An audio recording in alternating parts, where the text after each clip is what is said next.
Garbage for a garbage job. That is what my father said as he poured a glass of expensive red wine directly onto the notebook I had just handed him. He didn't open it. He didn't ask what was inside. He just watched the liquid soak into the vintage fabric, then dropped the dripping book into the trash can at his feet. The whole room erupted in laughter. I didn't scream. I didn't cry. I just stood there and started doing the math. Before I tell you exactly how much that garbage was worth and what I did to make him pay for every drop of wine, tell me in the comments where you're watching from and what time it is for you right now. I want to see how far this story travels. I reached into the wet trash bin and pulled the notebook out. The wine dripped from the fabric cover onto my shoes. But I didn't flinch. I grabbed a linen napkin from the nearest table, wrapped the book in it, and turned my back on the party. My father was still laughing, holding court with a glass of champagne in his hand, basking in the applause of people who didn't know he was leveraging his house to pay for their drinks. I walked straight to the valet, handed him my ticket, and waited. I didn't look back. I didn't cry. Crying implies you've lost something, and I hadn't lost anything yet. In fact, I was about to find everything. Once I was inside my car with the doors locked, I turned on the overhead light. My hands were steady as I peeled back the wine-soaked fabric of the cover. It wasn't just a book. My grandmother, Eleanor, had spent her life hiding assets from my father because she knew exactly what he was. She hadn't just given me a diary. She had given me a vault. I used a penknife from my glove box to slit the stitching. Inside, sandwiched between the cardboard and the binding, was a heavy-duty, industrial-grade Ziploc pouch. It was airtight and waterproof. The wine hadn't touched a thing inside. I pulled out the contents. A certificate of trust deposit valued at $850,000. And a small, encrypted USB key. Looking at that dry, pristine plastic against the ruin of the wine-stained cover, I finally understood why my father had done it. To Marcus, the past isn't a memory. It's a stain. He destroyed that book not because it was dirty, but because it reminded him of who he really was before he bought that borrowed tuxedo. He wanted to wash away the poverty he came from with a $200 Merlot. He thought he was erasing his history. He didn't know he was funding his own execution. I didn't drive home. I drove straight to the industrial district. My office building was silent at 11 p.m., a monolith of glass and steel towering over the port. I swiped my badge and took the elevator to the 24th floor. The security guard nodded at me, used to seeing me at odd hours. That's the thing about being Eudora. 29 years old and the director of supply chain management for the region's largest logistics firm. People assume you're married to the job. They don't realize you use the job to keep from drowning. I walked into my office, kicked off my heels, and woke up my monitors. The blue light washed over the room. I didn't need to hack anything. I didn't need to guess passwords or break firewalls. I built this system. I designed the tracking protocols my father's company used to ship their goods. He thought of me as just a shipping girl. Someone who moved boxes from point A to point B. He never understood that logistics isn't about moving boxes. It's about knowing exactly where the bodies are buried. I typed in my admin override code and pulled up the shipping manifest for his company, Prestige Transport. I wasn't looking for what he was shipping. I was looking for what he wasn't. The rows of data populated the screen. A digital waterfall of part numbers, shipping dates, and weight variances. To most people, a spreadsheet is just noise. To me, it's a lie detector test that never fails. I started filtering the logs, looking for the ghost shipments, the ones that existed on the invoice but never weighed in on the scale. As the search bar spun, my mind drifted back to the first time I fixed his mess. I was 22, fresh out of college with a degree in supply chain management that he called glorified box counting. He'd called me at 2 a.m, panic making his voice high and thin. He'd messed up the payroll taxes. Again. If I hadn't driven over there in my pajamas and spent 6 hours reconciling his ledgers before the banks opened, Prestige Transport would have been seized by the IRS that morning. He didn't thank me. He just clapped me on the shoulder and said, "See? Good practice for when you get a real job." He thought I was his free intern. He didn't realize I was building a dossier.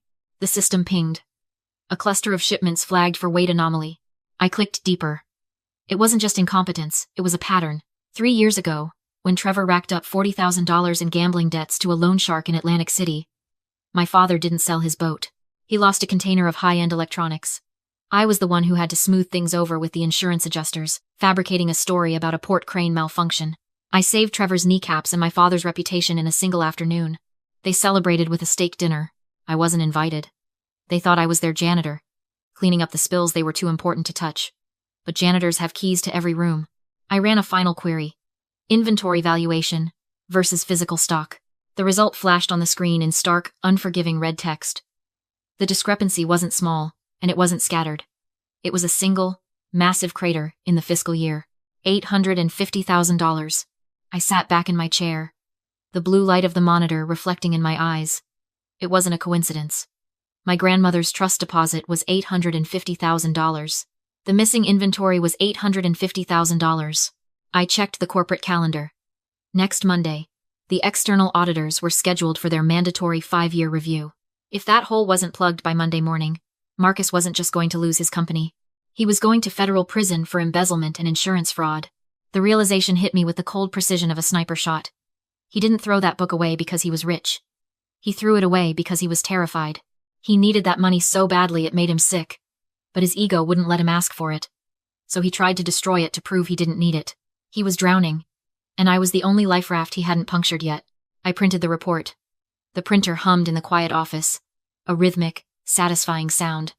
I wasn't the daughter anymore. I wasn't the victim. I was the lead auditor. And I had just found the smoking gun. The phone rang at 8:15 the next morning. I was already at my desk, halfway through my second espresso, watching the port cranes load containers 20 stories below.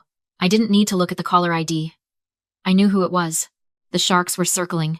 Eudora, my father's voice barked through the speaker. No hello. No good morning. And certainly no apology for the wine-soaked heirloom he'd trashed 12 hours ago. I'm looking at the inventory report for next week's audit. There's a glitch in the system. It's showing a discrepancy in the high-value electronics sector. It's not a glitch, Dad, I said, keeping my voice flat. It's a hole. A ghost container. The system says it's there. The weight sensors say it's air. Fix it. He snapped. You run the logistics. You control the database. Go in there and adjust the weight logs. Make it match the invoice. He wasn't asking for a favor. He was ordering me to commit a federal felony. He wanted me to falsify supply chain data to cover his embezzlement. I can't do that, Marcus, I said. I stopped calling him Dad years ago in my head. Today, I stopped saying it out loud. That's fraud. The external auditors will see the edit history. Don't be dramatic. He scoffed. It's a temporary patch. I'll fill the inventory next month. I just need to get through Monday. Do it for the family. The family? I asked, swiveling my chair away from the window. You mean the family you laughed at last night? You poured a vintage Merlot on the only thing my grandmother left me. You called my career garbage. He sighed, the sound of a man burdened by an unreasonable child. Jesus, Eudora. It was a joke. You've always been too sensitive. I was entertaining the investors. You know how the game is played. Don't punish me because you can't take a little ribbing. A joke. He destroyed my history for a punchline. And now he wanted me to risk my future to save his. My cell phone buzzed against the mahogany desk. A text from Trevor. Then another. Then a third. Dad says you're holding out on us. Stop being a bitch. You owe us. Who paid for your braces? Who put food on the table? Fix the numbers or don't bother coming to Christmas. I stared at the messages. Trevor. The 30-year-old toddler who thought director of operations meant he got a parking space and a no-limit credit card. He didn't know about the embezzlement. He just knew the money spigot was about to turn off. And he was panicking. I'm not doing it, Marcus, I said into the landline. I'm not cooking the books for you. The silence on the other end was heavy, dangerous. When he spoke again, his voice had dropped an octave. It wasn't the bluster of a CEO anymore. It was the cold threat of a cornered animal. You know Caleb's retainer contract comes up for renewal next month, he said softly. My blood ran cold. Caleb, my husband, had just started his own boutique corporate law practice. My father's company was his anchor client. It paid our mortgage. It gave him credibility. If I go down, Marcus continued, savoring the leverage, I take everyone with me. And if you don't help me, I'll fire him. I'll tell every partner in the city he's incompetent. I'll ruin his reputation before he even gets started. You want to play hardball, Eudora? Let's see how your husband likes being unemployed because his wife has an attitude problem. He wasn't just attacking me anymore. He was targeting the only person in the world who actually loved me. He was willing to burn down my marriage to light his cigar. Don't do that, I said, my voice shaking just enough to make him think he'd won. Then fix the problem, he said. I need $850,000 worth of inventory to appear on that ledger. Or I need the cash to buy it. Figure it out. You're the logistics director. Logistics means finding a way. The line clicked dead. I put the receiver down gently. I didn't throw it. I didn't scream. I looked at the black screen of my phone where Trevor's insults were still glowing. They thought they had me trapped. They thought they had leverage. They didn't know I had the book. I opened my drawer and touched the dry, plastic-wrapped packet I'd salvaged from the wine. $850,000. The exact amount he needed. The exact amount he tried to destroy. He wanted a solution? I would give him one. I would give him exactly what he asked for. I would leverage everything I had to save the company. But in logistics, when you accept a shipment, you accept the terms of carriage. And my terms were going to be non-negotiable. I picked up the phone and dialed my husband. Caleb, I said when he answered.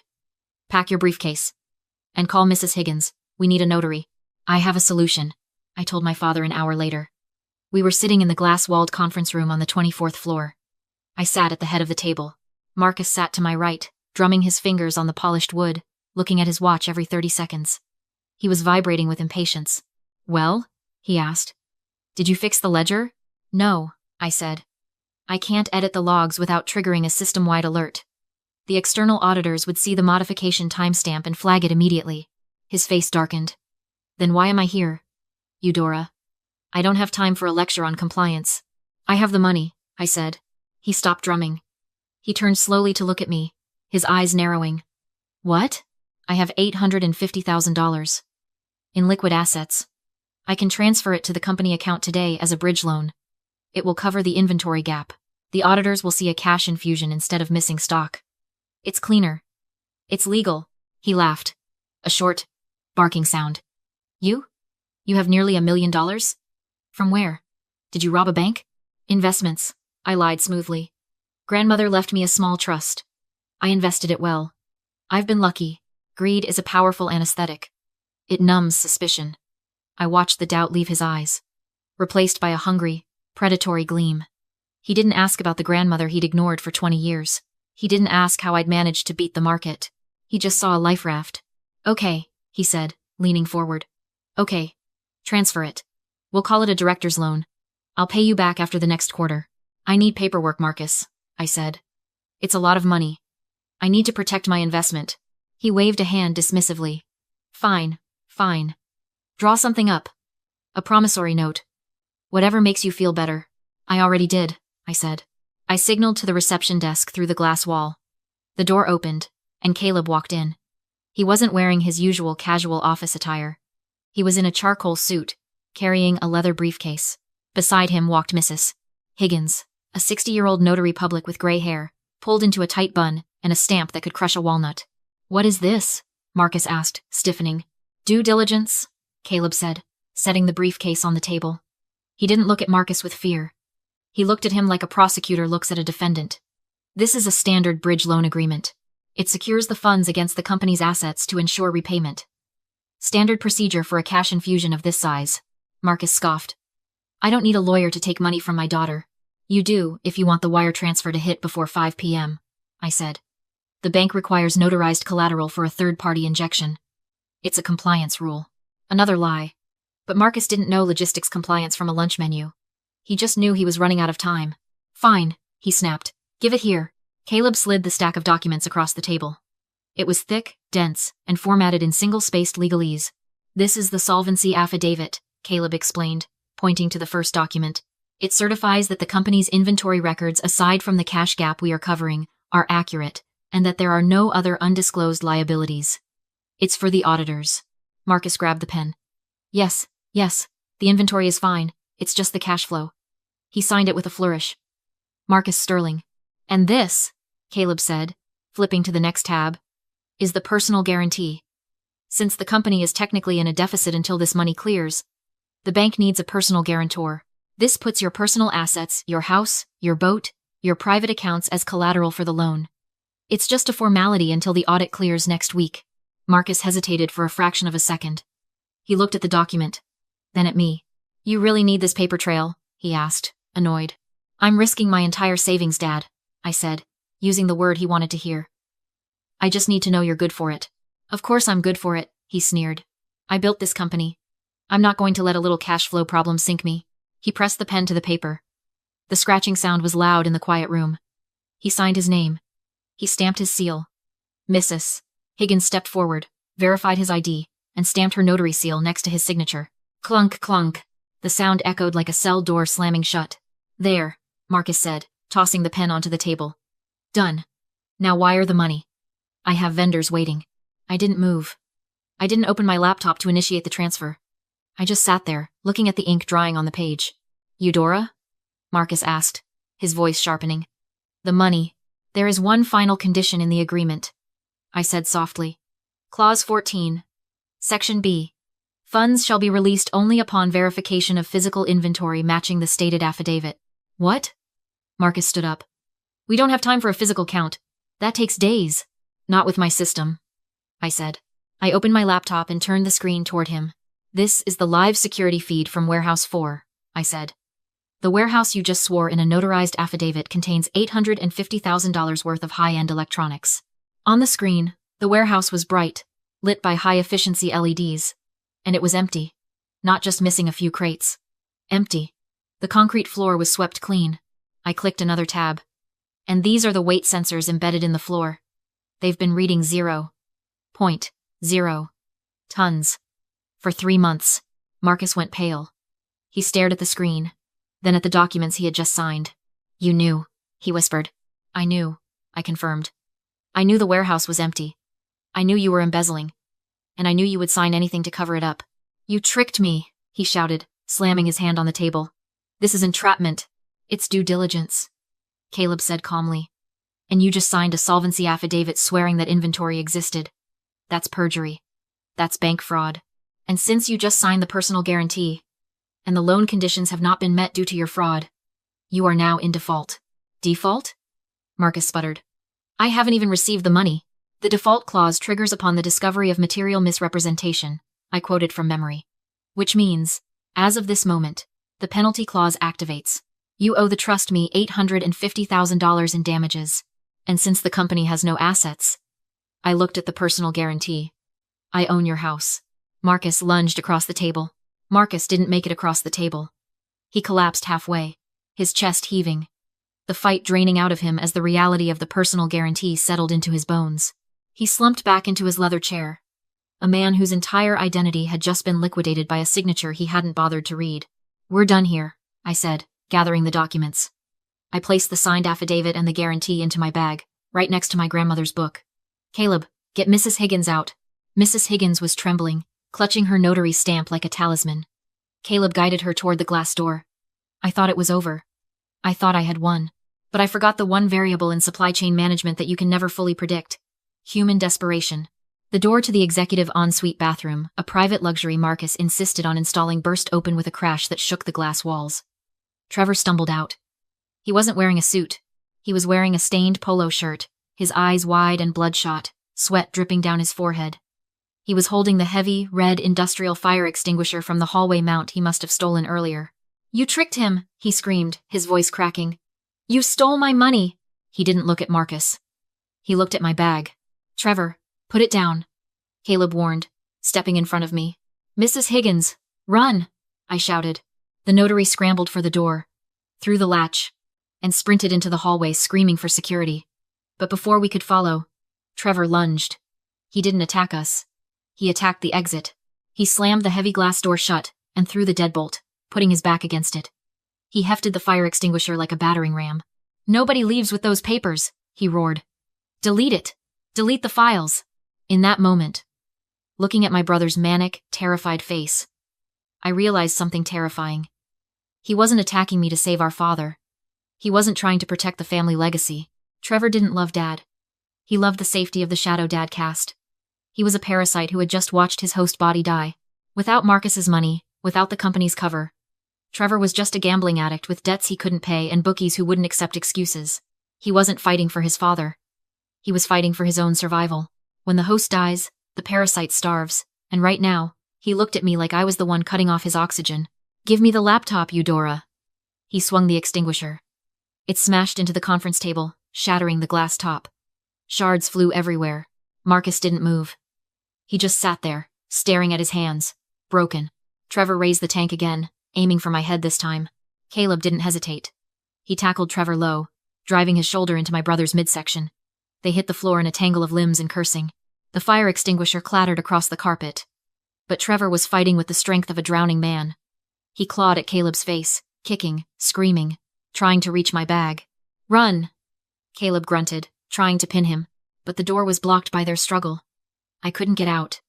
I needed to open the door from the outside. I looked around the room.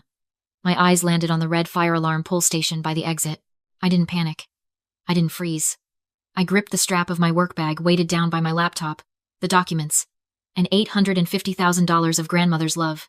I swung it with everything I had. The heavy leather corner smashed into the red plastic box. The glass shattered. Clang, clang, clang. The alarm blared, a deafening, rhythmic shriek. The overhead sprinklers hissed and popped, unleashing a deluge of gray, stagnant water. But more importantly, the building's safety protocols engaged. The magnetic locks on the conference room door disengaged with a loud thunk. The door swung open. 3 security guards rushed in, slipping on the wet floor. They saw Caleb holding down a screaming Trevor, saw Marcus catatonic in his chair, and saw me standing amidst the shattered glass and falling water, clutching my bag. "Ma'am?" The lead guard shouted over the alarm. "That man," I pointed at Trevor, my voice steady despite the chaos, "assaulted my attorney. And that man," I pointed at Marcus, "just confessed to grand larceny. Call the police." The police report was shorter than the loan agreement, but it was just as binding. Marcus was arrested on the spot. The solvency affidavit he had signed with such arrogance became the primary evidence in a federal investigation for bank fraud and perjury. He didn't lose his company to the market. He lost it to his own signature. Trevor didn't fare any better. The assault charges were undeniable, backed by 3 witness statements and security footage. He traded his executive title for a court-appointed attorney and a mandatory rehabilitation program. I didn't stay to watch them be arraigned. I had a business to run. 6 months later, I sat in the corner office of Eudora Logistics, a specialized freight franchise I bought with the trust money. The walls were painted a calm, slate blue. The desk was mine. The view was mine. On the wall behind me, inside a simple black frame, hung the only piece of art in the room. The wine-stained fabric cover of a vintage notebook. People ask if I feel guilty. They ask if it's hard to cut off your own father and brother. They talk about family loyalty like it's a suicide pact you signed at birth. But here is the truth about the survivor's invisible chain. You don't realize how heavy it is until you snap it. For 29 years, I thought my job was to carry their dead weight. I thought love meant fixing mistakes I didn't make. But in logistics, we have a term for a component that consumes resources without adding value. A bottleneck. You don't fix a bottleneck by feeding it more resources. You remove it. I didn't destroy my family. I just audited the ledger, found the liabilities, and finally, permanently, wrote them off. If you've ever had to audit your own family to save your sanity, share this story, and tell me in the comments, what is the one thing you wish you could write off from your life right now?